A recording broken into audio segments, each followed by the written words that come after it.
looking at nutrition, this is a big question that I feel like a lot of people ask, and it's about meal prepping. They said, I'm just starting to do meal prep and I'm feeling overwhelmed. What are some tips that you have? Oh yeah, this is a good one. Meal prepping can be extremely overwhelming when you're first getting going.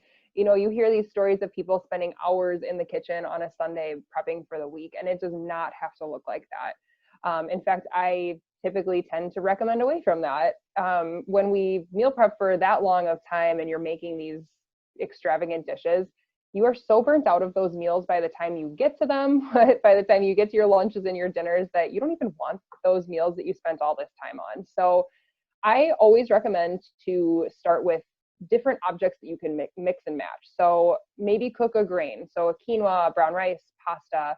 Maybe cook 1 or 2 proteins, so chicken, or maybe that's opening and draining and rinsing a can of garbanzo beans, you know, whatever proteins you like.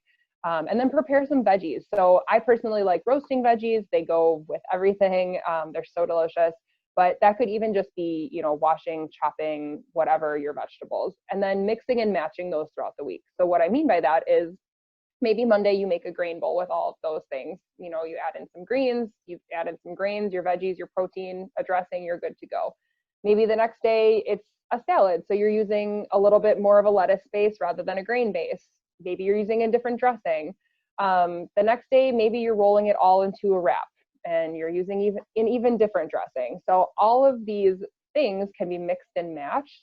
Different flavors can be added. It really helps with some of that food fatigue and some of that overwhelm of having to cook like 5 different meals. Also, you know, get some good Tupperware or glass containers. I'm a big fan of like the glass or the Pyrex containers. It's hard to meal prep when you don't have anywhere to put it. So making sure you have the proper storage is good. And, you know, just start small. You don't have to do 5 different meals. Choose 1 or 2 recipes that you like, choose recipes that are familiar to you, and go from there. Make it fun.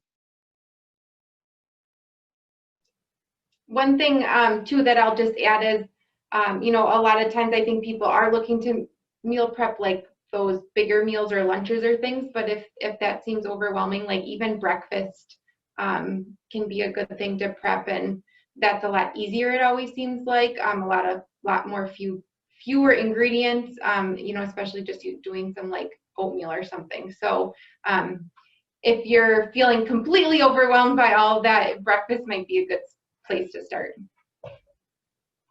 Yeah, that's a good point, Hannah. You know, meal prep doesn't even have to mean cooking. Meal prep can mean washing and chopping veggies. It can mean opening and draining and rinsing a can of tuna or a can of beans. You know, it can really be as simple things that just make your week easier. So start small with that. Find your pain points and just move from there.